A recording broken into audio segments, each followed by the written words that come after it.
Hello, GenRight Nation. Thanks everybody for joining me today. It is June 26th. Man, the month of June has just flown by. This is Tech Talk. This is something we do live every Wednesday, 5 o'clock Pacific Standard Time on Facebook and YouTube. If you're joining us live, thank you. If you're watching it after, thank you. I really enjoy this casual environment where I get to talk to everybody just as if we're sitting at the table, and you guys can all ask me questions Jeep related, and we try and get to as many of them as we can. We had several people write in between the last two shows, so I printed those all out so that Jennings can read those off. If you get a chance, please like and subscribe so that you don't miss any of the notifications that we send out that we're going live. That way you won't miss any of the shows. And if you have missed some, you can always go back. The easiest place is over on YouTube to re-watch those. And we've got some great ones that I would definitely suggest you go back and watch. We've got a whole terminology series. Even the last few that we've done have been on our brand new Stage 1 JK Elite. And lots and lots to learn. So please catch up on a lot of that stuff. So, Jennings, who we got watching so far? Josh Nusser is watching with Keith Johnson, and it's Keith's birthday today. Oh, happy birthday, Keith. Happy birthday, Keith. I think I sent him a Facebook thing, yeah. Patrick Vaughn says hi from San Diego. Hey, Patrick. Troy Merritt's watching, says hello, Tony and GenRight Nation. All right. Steve Waterman says hi, GenRight crew. Big Steve. Shane Wolford says hi and happy Wednesday. All right, hopefully he's feeling a little better. Sean Flaherty says, hey, GenRight from Louisville, Kentucky. Tammy Nice. Bird is watching, says hi, everyone. David Mork. John Miller, hi, kids. Oh, say happy birthday to Alfie and Joey today, too. I did. Happy birthday, Alfie and Joey. I hit both of them up individually, but we might as well say happy birthday here on the air as well. The Jeep Pope is watching. Dennis. Albert Gutierrez says, hi, guys. Ed Gladden Jr. says, time to bring it. Matt McDonough says, hey, guys. Two Feather Channel says, half a year's already passed. I know. John Nelson says, good vibes from the land of chocolate. Kathy McCavis, the older we get, the quicker time flies. Yeah. Jerry DeRimple, Heaven Guard, Jason Irwin. Lots and lots of people are joining still and saying hello. Hi, Troy. Nice. Nick Knoll, Michael Cottle from Florida, all kinds of people. All right, awesome. Well, thanks everybody for joining us. We are going to open it up for questions. I've got a few things that I want to talk about first, and then fire away, okay? So the first thing I want to talk about, well, actually, let's go through the slides here before I get ahead of myself. Of course, you can ask a question. Please include as much information as you can about what you want to know about and whatever your vehicle is. Next, this is a featured product. Actually, why don't you grab me that white and yellow box over there laying on the floor. Let's talk about that for a second. Okay. And we just put some of these on Jennings Jeep Sonic today, and they are brand new Bilstein shocks. This is also what we're putting on the Stage 1 Elite that we're building right now, is this same exact spec Bilstein shock. What we're doing is we're going to test these on a few different rigs, and they're probably going to be what we recommend to everybody for that kit. So we're going to try a few different things, and then we'll let you know. So that's our featured product for today. Ari's watching, and Brandy and Ernie Field say hi. All and right. Nana GenRight is watching. Wow, all right, awesome. Thanks, guys. And Tim Chrisley asked a question. Are you guys making the Stage 1 kit for JL? I saw the release of the JK Stage 1. Thank you. Yeah, so we got to get through finishing up the JK stuff. So just for everybody that's watching and wondering about the JK, so I was over in our production department just about an hour ago, and they are knocking out all the steering, all the control arms. They're banging away on this stuff. I know that they either shipped or about to ship the first 10 steering kits, stage 1 steering kits. I know they've already shipped some gas tanks, and then that's going to be followed by the rest of the stage 1 suspension. So I know the orders have been flowing in, and the guys are just going to town over there. So I'm glad to see people ordering it, and I just wanted to let you know they are all on the move. So good report there. Rick Turner says he can't wait to wheel with us some more. Okay, good. Yes, Awesome. I'm going to be talking about that in just a second. Okay, so my tech tip for today, we're going to swing over here to this axle. And I know it's a little bit hard to see based on where this tie rod is, but in the front of your diff cover, there is a plug that you can remove. And what happened was, the reason I'm talking about this is a friend of mine called me from a trip and said, Tony, I've got oil leaking out right here. Can you see that pretty good? So it was coming out from the shaft and leaking onto the bottom part of the C. And here's what I can tell you. That is not good. That if it's leaking right there, that means you've got a torn seal, and the seals are in here. They're buried underneath the carrier. And what I wanted the guy to do was check to see if he still had some fluid in his differential. So what you do is you pull this plug. Now this differential cover has two. It has a fill and a check. You're gonna pull the lower one. You're gonna either stick your finger in there or find a piece of a stick, grass, a zip tie, whatever you got. You want to feel oil should be right there. Okay. If oil is not right there, then I want you to fill it a little bit. What happens is if you're on a long trip and you've got a leak, whether it's a pinion seal leak or a leak like that, you can lose a lot more than you think. And the last thing you want to do is run a differential dry. A 44 like this only has about 1.5 quarts. That's not very much. And you really want to make sure you're not running that low, especially in the summertime when things are hot. And these are spinning all the time, guys.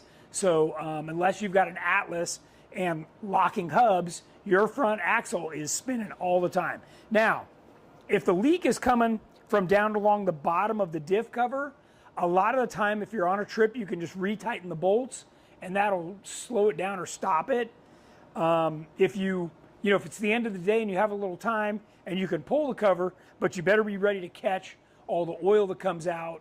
And a lot of time you can strain that through a paper towel and then reuse it. So I've used paper towels, coffee filters, like whatever you got.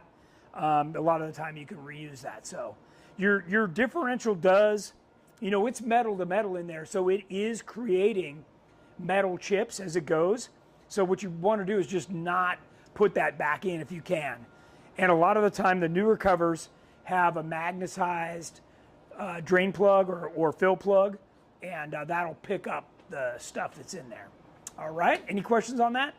Gavin says, can't keep my eyes off stage 1 steering, but I have a JL with reed knuckles. It looks like it can be converted without too much trouble. Yeah, so the deal on the JL is over here. So this bracket has to be welded onto the frame. And if you've watched any of the other tech talks where I've talked about the JL frame is higher in carbon content and it's thinner than the JK.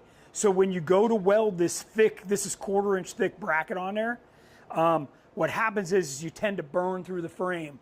And unless the guy is a super, super experienced welder, you're gonna have a tough time with that. If you manage to find a welder to do that, then you've got to put this bracket, which is this guy, over here on the axle, and then you could run this steering on the JL right now. So that's what you're faced with. The rest of it is all there. Okay? More questions about this? John Koprova asked, where do I find that bearing thing that you have on Teramoto, the diff cover, to help support the center link? Is it on the website? You're talking about that sits right here on top of the tie rod? I think that's what he's talking about. That is a needle bearing. We do sell them. They're not cheap, I'll warn you, but it is high quality. It's greasable. It's really nice. you do have to have a fabricated differential cover. So one that's not cast, it needs to be metal because you're going to weld a nut to the cover and then that thing screws into it. So, but that thing is like definitely the hot ticket. So if you don't have one of those, you need it bad. Heaven Guard asked, are you going to be in Arizona for the November event in Parker? I don't know if I'm going to end up making it there. I know some of our guys want to go. My schedule has been absolutely crazy this year, so I've got it on my calendar. I just don't know whether any of my Jeeps will still be in running condition. I just have no idea. But, you know, I haven't gone out this month other than our Jeep night this last Friday. And both Jennings and I are jonesing to go out. We talked about camping in the parking lot last night because we miss going camping. So, yeah. Keith Smith has a question. He says, I got a 1998 TJ and I have a JK Rubicon axle. Question is brakes. What would be the best setup for master cylinder and stock brakes with 37-inch tires? I feel like I don't have enough with this setup. Yeah, so you can, you know, R1 makes a great just upgraded pad and rotor that you can put on. And that would be my first go-to. I don't know what kind of condition your pads and rotors are in, but this is one of the rotors right here. Let me, I don't know, you can't really see it, and I don't want to pull this thing off, but it's a slotted rotor, and the slots help to clean out the dirt and sand and, you know, just mud and water and everything that gets in your rotors while you're off-road. And that's a great upgrade for you. If you want to change the master cylinder, that's quite a bit bigger project. And in the old days, people used to go with what was called Hydro Boost, and I don't know, all that I feel like is overkill. What you really need to do is improve what's happening down here at the wheel. So give that a try and let us know how you like it.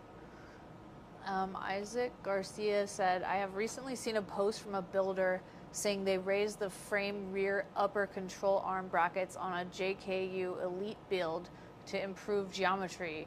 Would this remove some anti-squat? What would this do to the crawling characteristics? Yeah, so what would happen is it would reduce anti-squat, which, you know, think about this. When you go to climb something, you want the rear wheels to push down.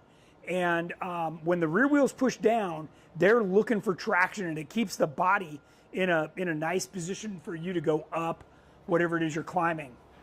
If you raise that, what happens is when you hit the wall of whatever you're trying to climb, the suspension compresses before it tries to drive you forward.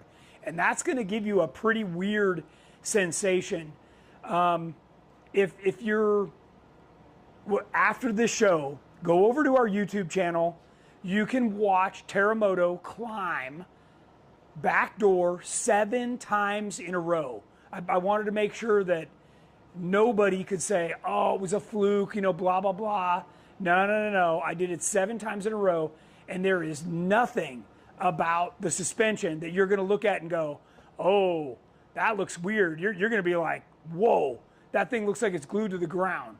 And it makes it so easy. When you've seen buggy after buggy loop it or do all the other weird stuff that people do on that obstacle, and Teramoto just drives up it, I mean, come on.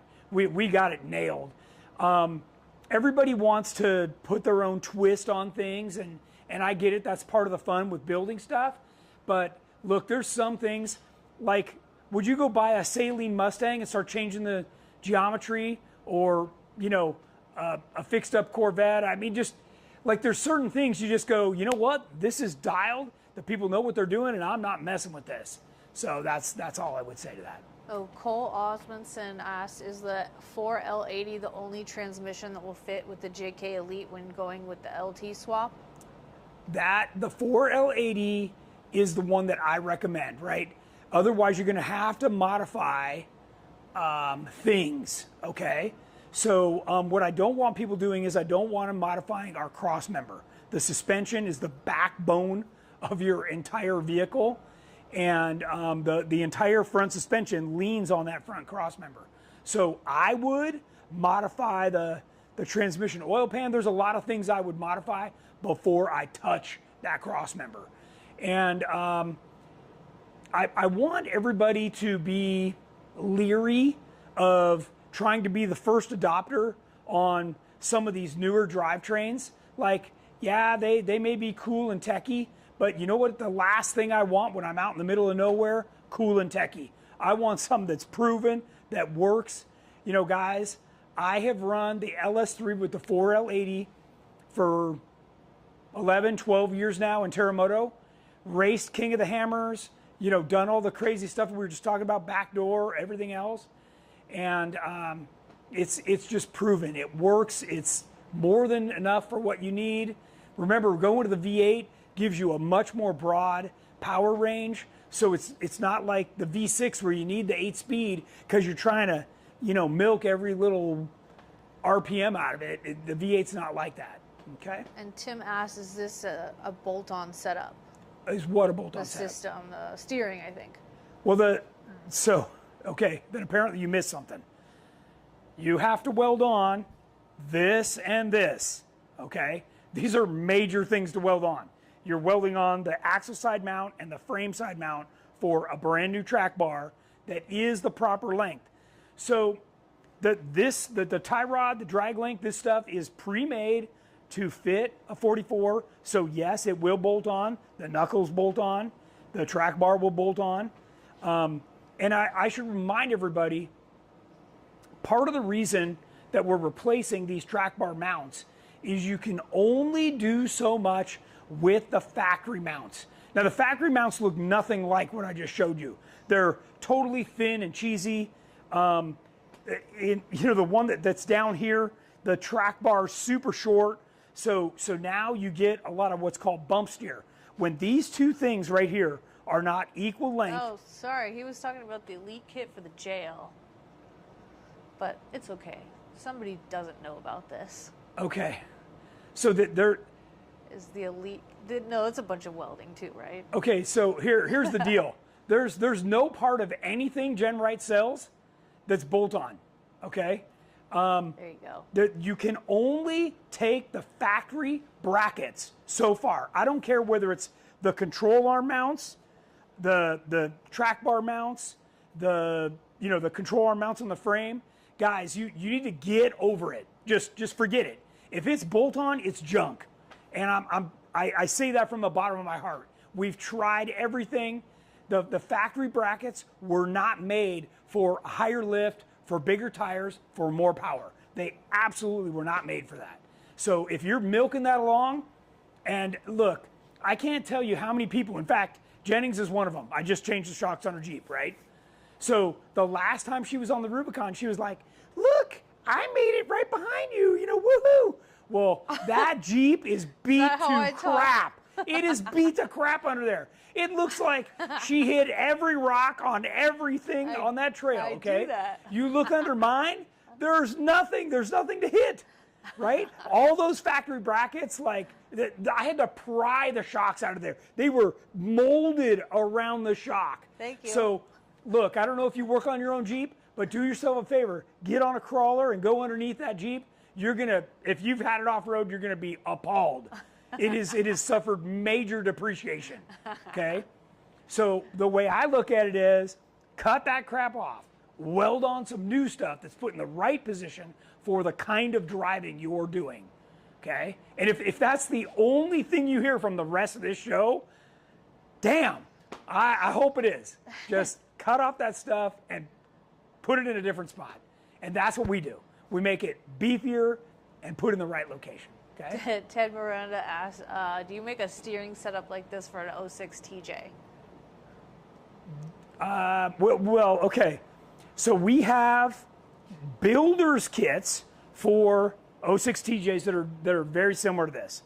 And it's mainly designed around our Legend kit. And instead of 3/4 inch bolts, it'll have 5/8 bolts. And that applies to a TJ or a YJ. Yes, we've made those for years and years and years. And they're on our website right now. Or you can call in. John Koprovo said ATS Diesel just put a Hellcat on an Elite kit. Excited to see how it holds up. Well, the Elite, as long as they didn't mess with my Elite kit, it'll hold up just fine. Yeah. Okay. I'll tell you this. The Elite kit is so much, and whether we're talking about stage 1 or the full Elite kit, is so much beefier. I guarantee you that it will be the only thing left after the rest of the Jeep comes apart. Yes. Preach it, Tony. Yeah. Yeah. There's no doubt in my mind. Everything we make is twice as thick as what the manufacturer from Jeep had on there. So there's no doubt that stuff's going to hold up. Dwayne says the multiple GenRight rigs on Pritchard climbing with zero drama is another great example of dialed geo. There you go. There you go. Yeah. That's, you know, one of those things where, and keep in mind, guys, I know we've often get asked about anti-squat and all this stuff. It's not only about that. I have personally worked with Fox and King to dial in the dampening specs for all the shocks that we sell with our kits. So when you can't, I don't care what geometry you put on. If you don't have shocks that are made for the weight and what you're doing with the Jeep, you know, basically meaning the right compression and rebound, then it's still going to drive like crap. So it's the whole thing. That's what we offer you guys, is the whole complete package. That's why we call it a system. We don't call it a kit, we call it a system. Nick Knoll says the ELG Tracer was a blast at Windrock last weekend. Thanks for all the input. Excellent. Glad to hear it. Okay, What? they love it. They love it when you get on your soapbox. Oh boy, okay, I'm gonna go back over here. I just believe in what I do. What do you want? Let's see what we got here. Okay, events. So let's talk about this. We've already blown through several of these. We're actually here to July 11th through 14th. That is my NorCal overland or off-road camping event. I do have 2 open spots still for that event. So if you would love to go do that, it is, we're basically staging a little bit above Chico, California. So it is way northern California. And that is going to be a fun 4-day trip. So if you're interested in doing that, just direct message me or email me and let me know. Then I'm changing Jeeps because I'm going to have Aftershock here, and I'm going to Teramoto, and I'm going to Jeepers Jamboree. Jeepers Jamboree is not Jeep Jamboree, it is Jeepers Jamboree. And this is on the Rubicon. This is the real deal. You're going on a 4-day trip. They cook you breakfast, lunch, and dinner. It is, if you've never done the Rubicon, this is the VIP way to do the Rubicon. You get to relax and socialize and be out there to enjoy it. There's no cell service, there's no nothing. If you're looking to get away, this is the event. If you want to wheel with me, this is a great place to tag along with me.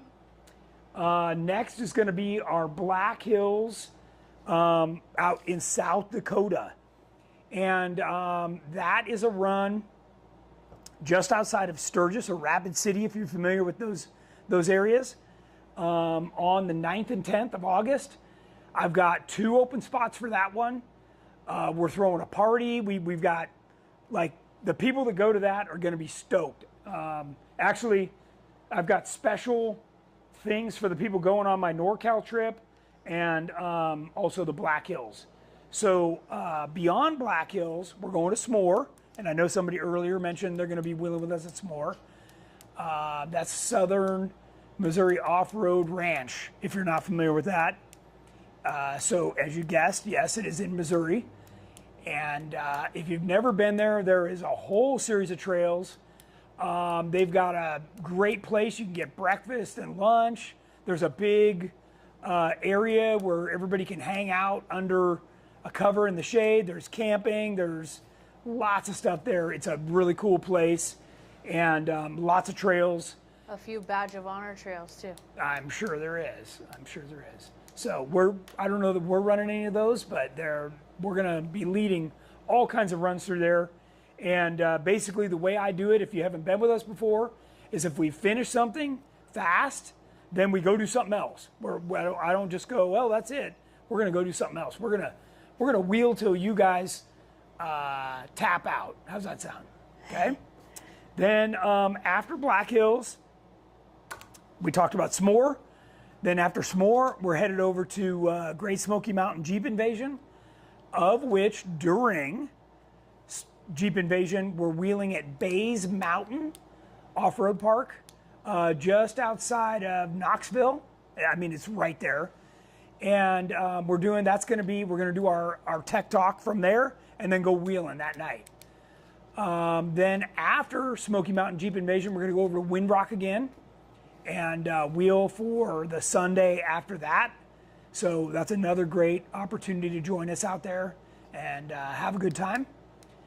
And then that's when I start to work my way back west. So I'm going to try and hit some spots in Oklahoma, in Colorado, and I'll give you guys an update on what that looks like.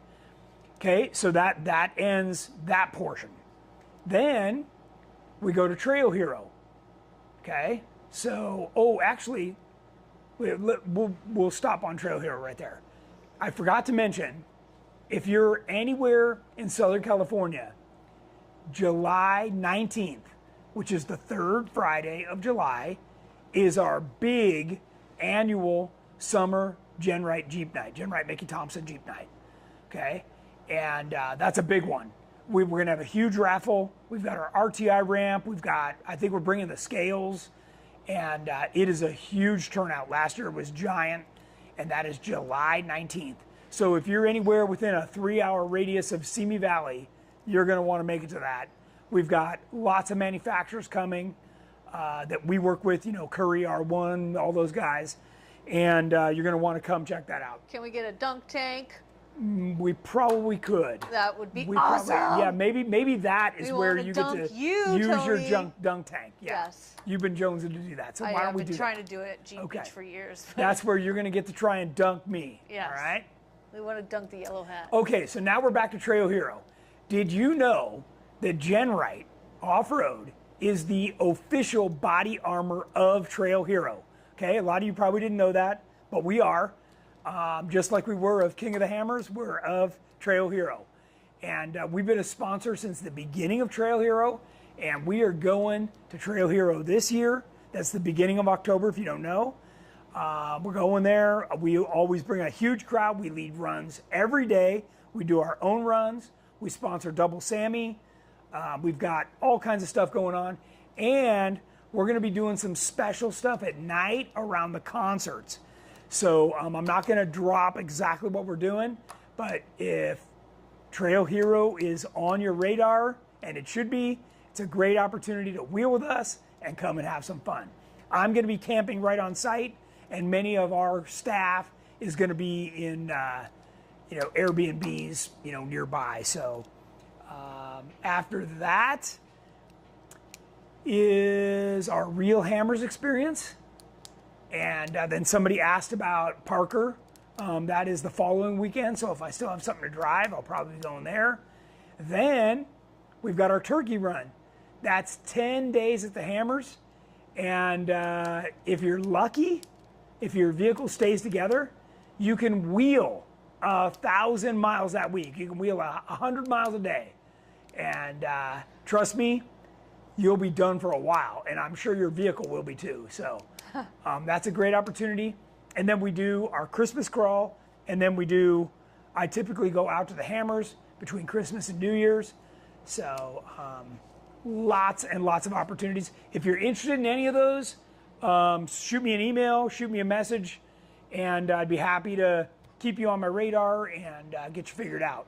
Okay? So like I said, for Black Hills and for the NorCal Overland event, I've got 2 open spots for each of those. Let me know and we'll get you added to our sheets. Okay. Okay, we got some questions. Okay. Is the EXS chassis the only option for running your suspension kit on the JLs? Can you do e-torques? Can I do what? E-torques. E-torque, yeah. Yeah, we do. That was, Ari's Jeep JL was an e-torque, and we did the conversion for that with EXS. So look, let me figure out a way to put this. The EXS is the right way to do it, right? At GenRight, we're here and we're all about doing it right the first time. So just like the Elite, the EXS, by the way, stands for Elite Extreme because it's an entire chassis. It's literally the JK Elite put into an entire chassis that we fit under a JL. Okay, so now when we did that, when we built our own chassis, we were able to make it bump 1.5 inches deeper, which means you can either let it bump deeper or you can make the vehicle sit 1.5 inches lower. So lots of good stuff with our chassis. So, you know, when we got people trying to, for lack of a better description, kind of scab things together, it's hard for me to recommend that. It's not the right way to do it. I want to see you do it right for the last time. So, yeah. So the EXS by far is the way to go. By the way, if you don't believe me, stop by here sometime. We got a hole right on the other side of this wall here in the studio. We have a whole production line going of people who've dropped off their vehicles here and are getting EXS chassis. There's 3 of them over there being built right now. Okay, Matt McDonough said, on the JK rear bumper with tow points, aluminum, are the holes for the backup lights optional? And do you have to trim it for the trailer hitch? I want to keep the hitch. So he said JK? Yes. Yes, so the bottom of the bumper is pre-laser cut. You will have to make 2 slots. I have it. Yeah, you have it. You can spin around and show it if you want. Yeah, she's got the hitch on there. And basically what we do is the bottom is pre-laser cut. So all you have to do is cut 2 things and then that piece pops out. Okay, and if you're going to run our rash guards, you do have to modify the rash guard to fit right here, right where the hitch comes through. I don't know that we ever made it without the backup lights, and I don't know why you'd want it without the backup lights. You do not have to wire them as backup lights.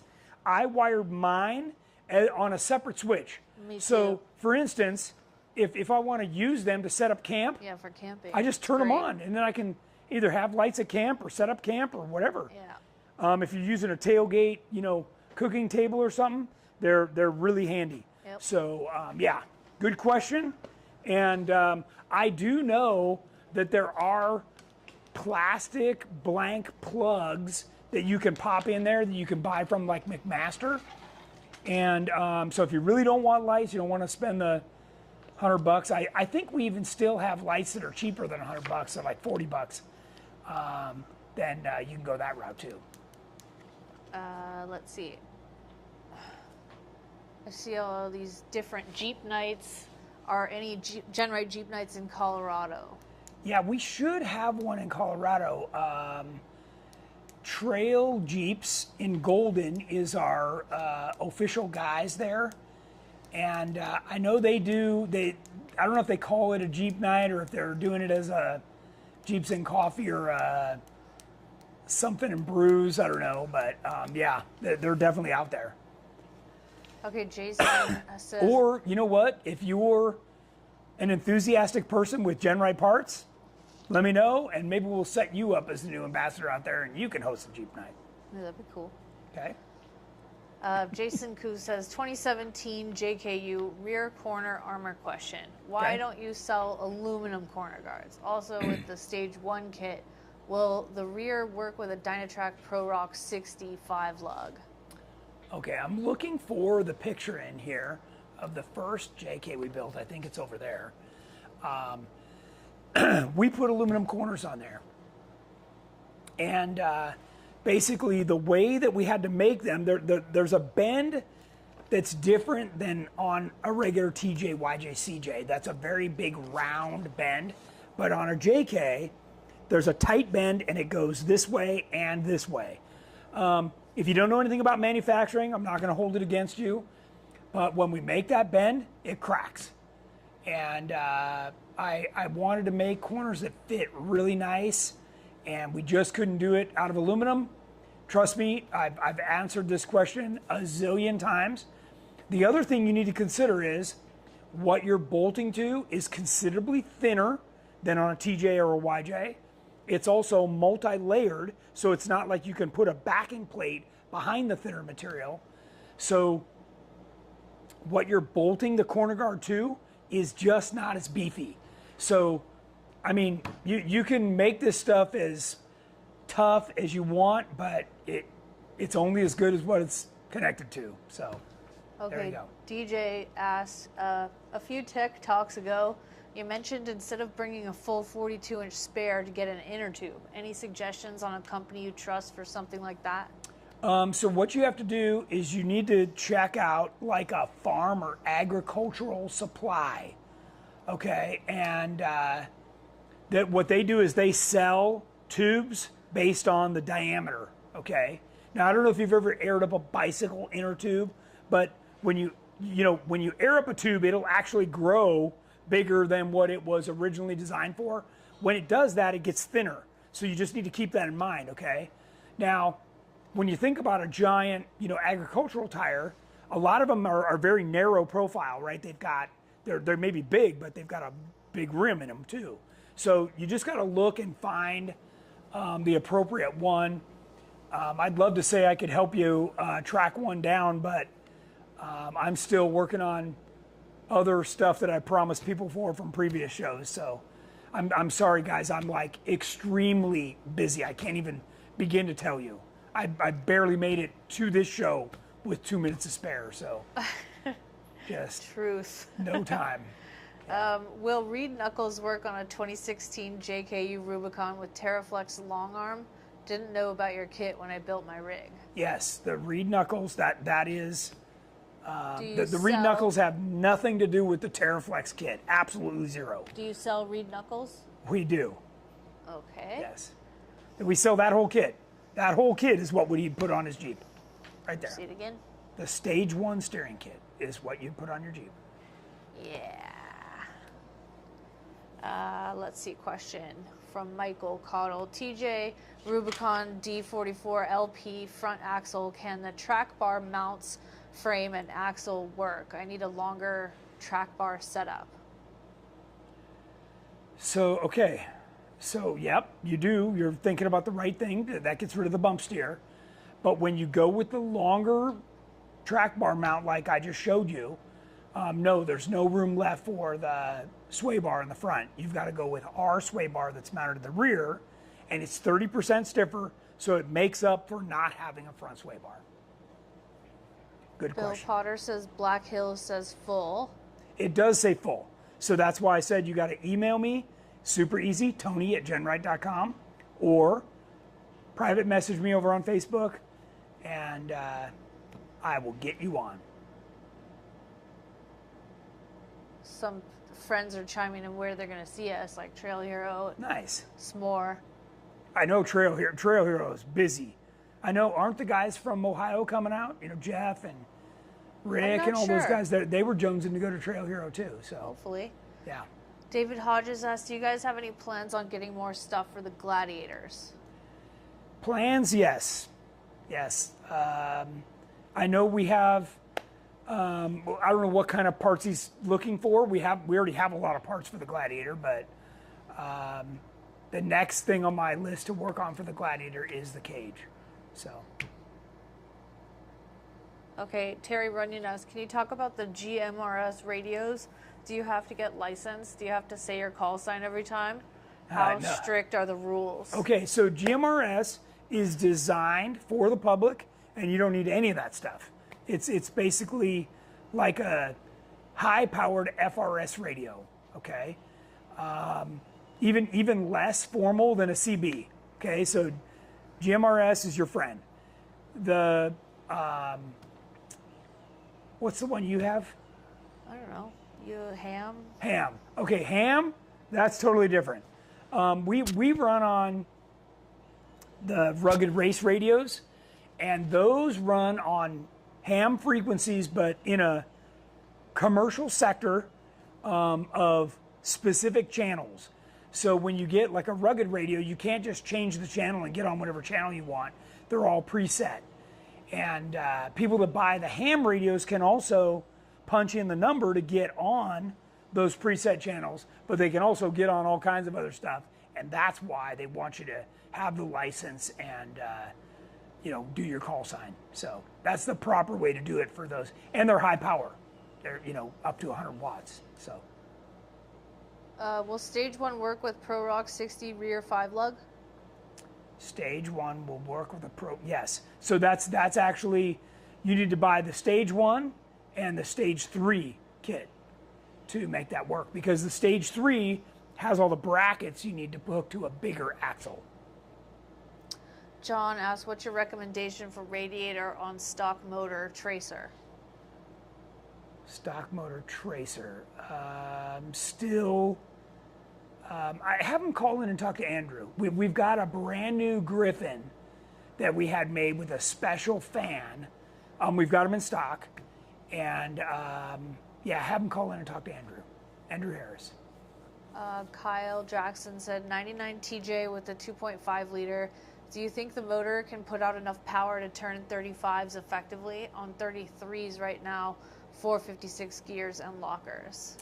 So our used to work here, Cameron Harris, has driven a 2.5 liter TJ for 20 years. Wheels the heck out of that. Wheels the heck out of it. He's on 40s. Okay, it's all about the gearing. So the gearing fakes the engine drivetrain into thinking it's still on 31-inch tires. Okay, so I know over on my Tech Talk page, I don't know what other slides I got here. No. If you go to our website, under company, there's a Tech Talk page, and I give you all the gearing breakdowns based on the size tire you have. And to go to a 35, you should be on a 456. And that will make the engine and everything think it's absolutely still on a 31-inch tire or a 29 or whatever the heck that thing came with originally. Okay, so technically you're supposed to have a GMRS license to be legal. It's cheap and lasts 10 years, is good for the entire immediate family, takes 10 minutes online to apply. However, many choose not to get one and have been fined. So, there's the answer. You're supposed to. People are scared the government's going to find them. I don't know. Yeah. Matt McDonough said, I installed the high clearance front bumper on my JK and I love it. Does your GenRight aluminum winch fair lead wide enough to not set it to one side? Yes, and there's a filler plate and I had one in here. Everybody forgets to use the filler plate. It's a very thin piece of aluminum that goes behind the fair lead, and you can put it in a variety of different places. Remember, our bumpers are made from everything from the worn winch with the air compressor to today's current Xeon stuff, or a CTI, or even a 9.0 RC. So we got all the worn files and made our bumper fit every single possibility. So yes, if you didn't throw away the pieces that came with the bumper, you got everything you need. Okay, Terry Bobby Cleveland asks, is 220 coolant temp bad on LS3? So, okay. No is the answer. But what you don't want to do is you don't want that to keep climbing. So if I don't want the vehicle to run there all the time, right? So if in the summertime, if your vehicle is running at, I'd like to see it at 200. If it's at 210, that's not the end of the world. But if the norm is 220 and then you're going to go up the hill or through the sand and end up climbing higher than that, no go. You need to add cooling fans. Maybe there's restrictions in front of the radiator. You know what God, we haven't even talked about this. The number one mistake people make is there's big holes around the edge of the radiator. This will be the second thing tonight, that if it's the only thing you hear, go look at your Jeep, and if you can see light around the radiator, air takes the path of least resistance. So you know where it's going to go? Not through your radiator, it's going to go around it. So you need to block off all that stuff. When you get your Jeep from the factory, it's got rubber and plastic, and it makes sure that when you're going down the road, every single bit of air goes straight through that radiator. As we modify these Jeeps, people start throwing that stuff away. Well, mistake, okay? So you got to make sure nothing that comes through the grill can get around that radiator. Okay, Gavin. So check that first. Gavin needs you. He says, as I price out my full JL GenRight build, I could build a TJ LJ for about the same. And now I have 2 Jeeps, one daily and one trail rig. I think this is where I'm leaning. We have this conversation all the time. Yes. So couple things to consider. TJ LJ, 1,000 pounds lighter. It's also 4 inches more narrow. You know, from side to side, 4 inches more narrow. So what do you think is going to get through the trail a little easier? Now, it's going to not have all the creature comforts, but you know what all those creature comforts do when you're rattling them around off-road? They malfunction, okay? So you go back to an earlier Jeep, a lot more simple, you know, crank windows or no windows or whatever. You're talking about a lot more reliability. Yep. Cole asks, is the high steer kit long enough for a 72-inch front axle? Okay. So you need to call in to order that, but yes, we do make it wide enough for that. Basically, all of our builder's kit, high steer kits, come longer than you need, so you have to trim them and put the bungs in and do all that stuff. So, but yeah, you just need to tell them that's what you're doing, and they'll make sure it has the extra length. Yep. Okay, Faith asks, do you sell a gas tank skid plate by itself? My rig already has Rubicon Express skids on everything else. Yeah, I need to know which rig. JK. JK. Okay, no. So, in a TJ, YJ, CJ, heck yeah, you can buy a gas tank skid, no problem. In a JK, everybody that's making skids for that, you know, Artec and all these other companies, they're making a system. So you need to stay with whatever system you have. And my advice would be to, you know, ditch it and go with our Stage 1 Elite and get a completely flat belly, and you'll never need that skid again. What else? Okay, here's a long one. Pedro Flores has a 2017 JKUR with stock motor, Teraflex long arm lift kit, factory axles, trussed and gusseted, and sleeved Mickey Thompson 40 by 13 by 17. He says, what is the best crate axle set? No axle set covers all the basics. I'm ready for an axle upgrade, and I want to spend money once while finding the best value, not just purchasing the most expensive one for my use. There isn't a single brand, looking at Curry, Dynatrac, and Dana, that satisfies all must-haves described below, and my preferred axles, Curry, have 2 shortfalls, hence my conflict and need for your support and guidance. For reference, I mostly do East Coast rock crawling and drive the Jeep to and from the trails. Okay. Based on my research and talking to fellow rock crawlers with different brand axles, I have narrowed down the following must-haves. 1, a 10-inch or bigger ring gear, Curry Extreme 60 and Pro Rock XD60. 2, a high pinion rear for drive shaft clearance, Curry Extreme 60 only. 3, 1550 or stronger axle shaft U-joints, Pro Rock XD60 only. My top choice is the Curry Extreme 60 axle, since they have the load bolts and come standard in 70-inch. But I would like your opinion on 2 potential shortfalls. 1, 1480 U-joints. I prefer 1550 or bigger. Okay. 2, high pinion rear strength. Should I consider a rear Extreme 70 with a stock motor for added R&P strength? I have been comparing axle specifications, tube diameter and thickness, shaft, R&P, and brake sizing. While that gives me an idea, I'm still unsure of other important aspects such as bearing sizes and their quality, the importance of the Curry load bolt, etc. Perhaps you can also touch on these topics. Other specs are comparable among Dynatrac, Curry, and Dana Spicer. Okay, that's it. These are great questions, and man, I appreciate the detail. That's awesome. Okay, so Curry and Dynatrac are definitely the two to consider. Everything else from that is substandard. Let's get that off the table, okay? Where the Curry is going to benefit you is the rollback cover, okay? So that's why we use the Curry axles. That rollback cover allows you to bump up deeper, either giving you more suspension travel or the vehicle sitting lower, okay? And when the vehicle sits lower, it doesn't mean you've limited the travel, it means you have down travel. That means the wheels follow through the holes, okay? And when you have the proper anti-squat, it's finding that and the body stays flat, okay? So the guy's right.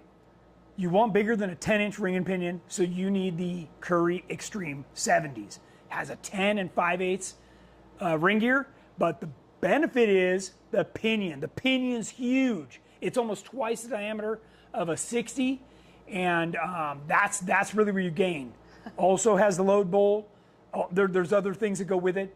The 70s also only sold in 40 spline, full float. Like, the 70 is everything you want, okay?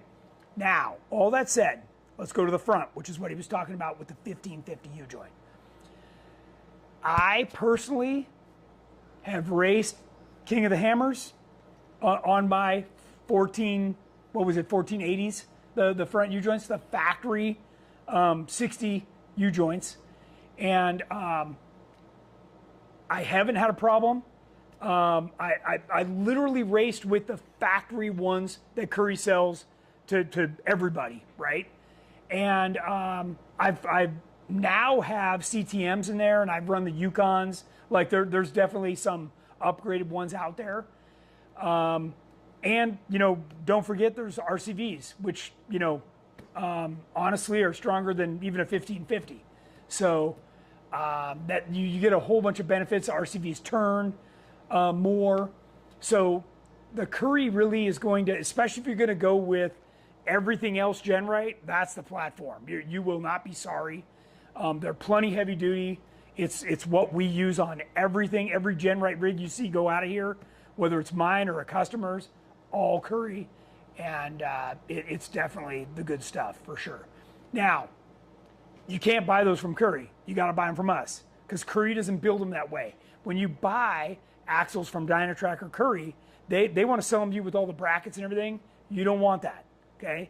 They have no idea what you're doing. You want bare axles, and you want to be able to put the brackets on. You get that thing underneath your chassis, and you put the brackets on so everything matches. You get all the proper geometry. Do not buy pre-welded brackets on your axle. Never, never, never. That's the third thing you need to learn from this show alone. All right. Pete Lara says the new Tesla Cybertruck has flyby steering. Do you plan on integrating this into Teramoto soon? I'll tell you what, one time, because I have a quick release steering wheel, I didn't make sure it clicked on all the way, and for a brief moment I had flyby steering because that thing came off of my hand. Matt McDonough asks, what temperature thermostat does Teramoto run? I think I'm running a 180 or a 190. So here's the deal. There's and I'm glad somebody's actually asking a question about Teramoto. So the fourth thing I want everybody to remember from this show, there is nothing, absolutely nothing on Teramoto that is by mistake. Every single thing has a reason and a purpose, okay? So I do run a thermostat. That's number one, okay? Because a lot of people, when they do V8s, they throw the thermostat away. I don't do that. I like the thermostat in there because in the cold weather, I want that thing to warm up fast so that I can get going.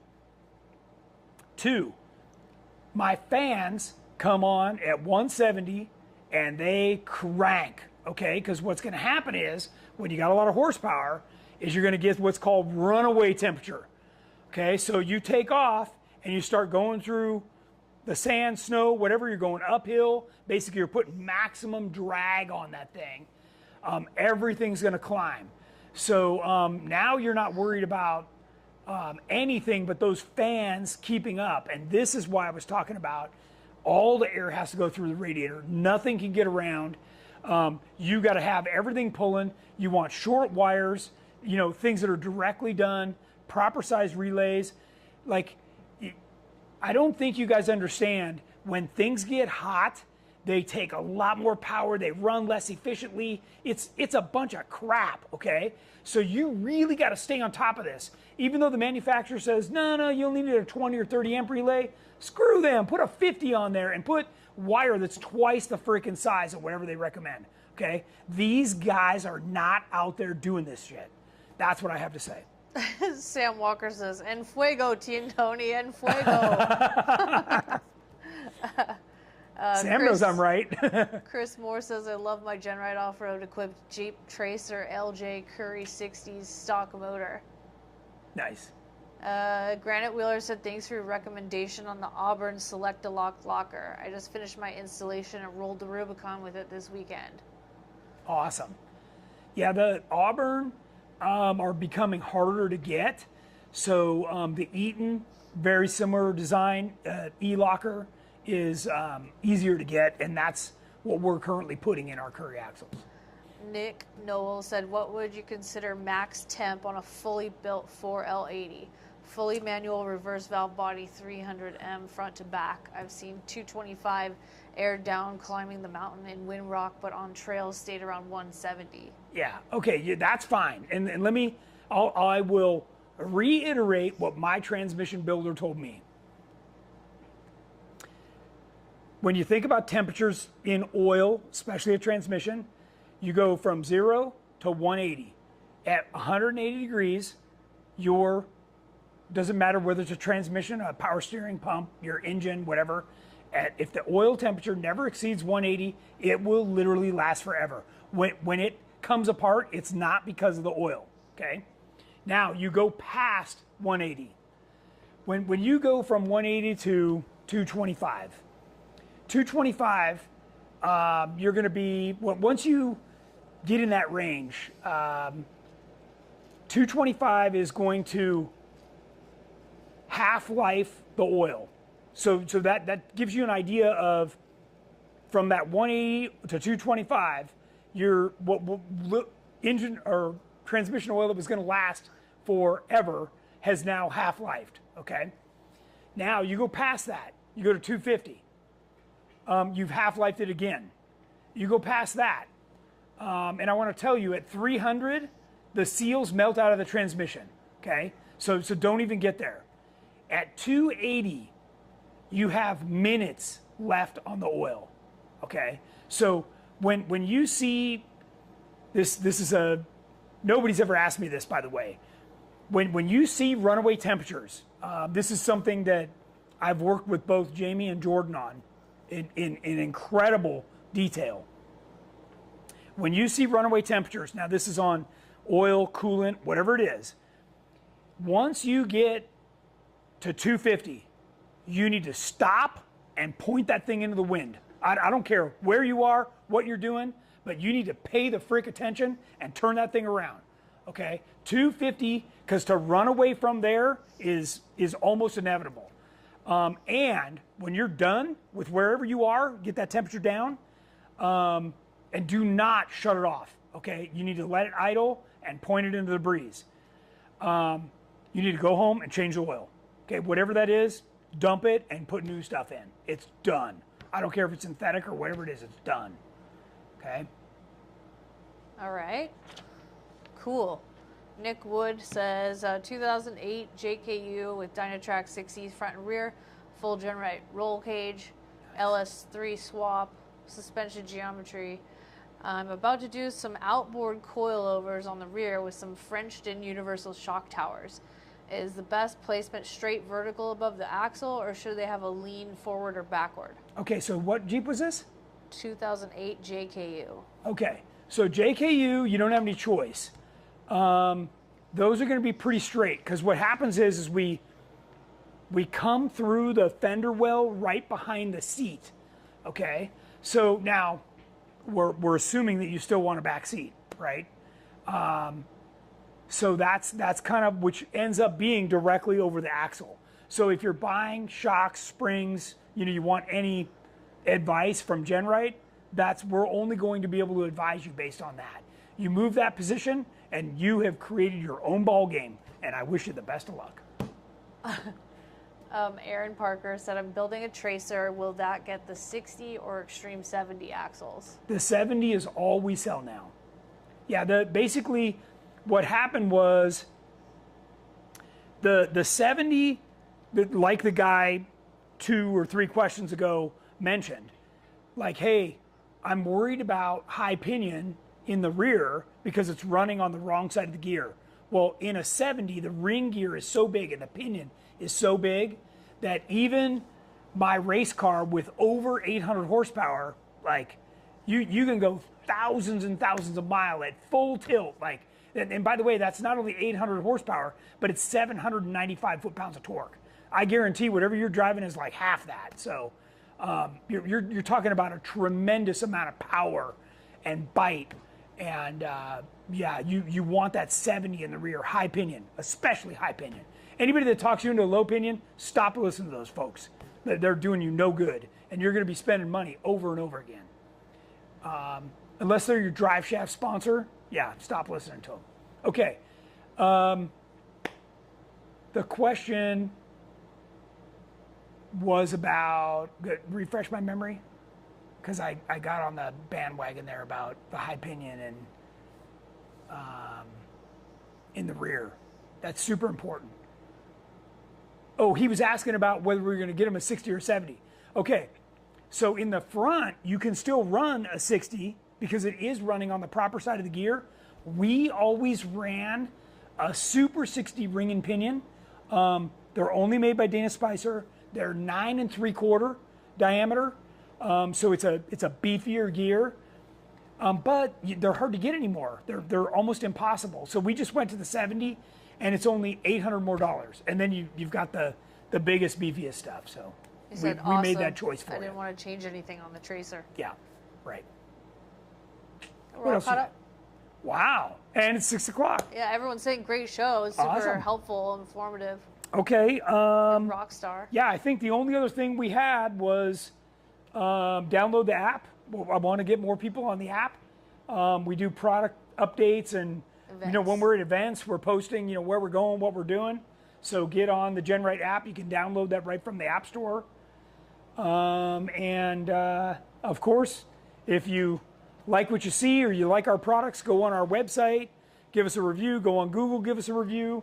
Go on these platforms, like and follow us. We'd sure appreciate it.